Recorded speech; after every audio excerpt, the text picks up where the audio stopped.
and ready! GMA Weather, serbisyong totoo ng GMA News. Hi, good morning Susan at good morning mga kapuso. Huwag pong kalimutang magbaon ng payong dahil may tsansa ng ulan dito sa Metro Manila ngayong araw.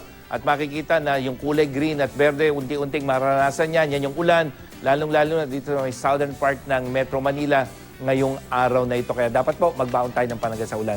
At sa iba pang panig ng Luzon, ayon pa rin sa Metra Weather, may mga pagulan dito sa may northern Luzon. Umaga pa lamang yan, pero pagdating ng hapon, halos buong Cordillera at dyan sa may Cagayan Valley, may mga pagulan kasama na ang Quirino Province. At sa southern Luzon, maghapon din ang tsansa ng ulan dito sa Bicol Region, kasama na ang Quezon at ilang bahagi ng Calabarzon, maging ang Mimaropa Region. At ito ay dulot ng tail end of cold front o yung pagsasanib ng northeast monsoon at ng hangin galing sa silangan.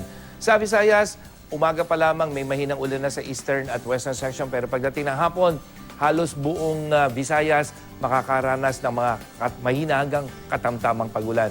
At sa Mindanao, mas maaliwala sa umaga, pero pagdating ng hapon, halos buong Mindanao may mga pagulan. Yung thunderstorm, yung malalakas na yan, Zamboanga, Northern Mindanao, maging dyan sa Davao Region at Sorsogon ay may mga malalakas na pagulan. Sa wind forecast ng Metra Weather, mananatili yung pag-ihip at yun nga, sabi natin, paglakas ng hanging amihan sa mga susunod na araw.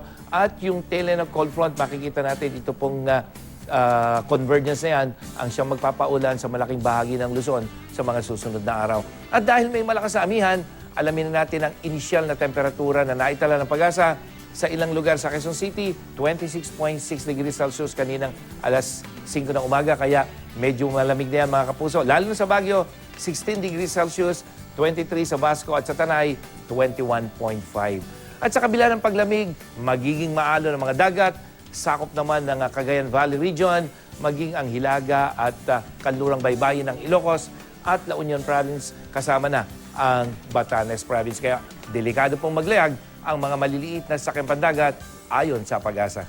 At yan ang latest mula sa GMA Weather. Ako po si Nathaniel Cruz, magplano para sigurado. I am ready. Serbisyong totoo ng GMA News. Wala pa.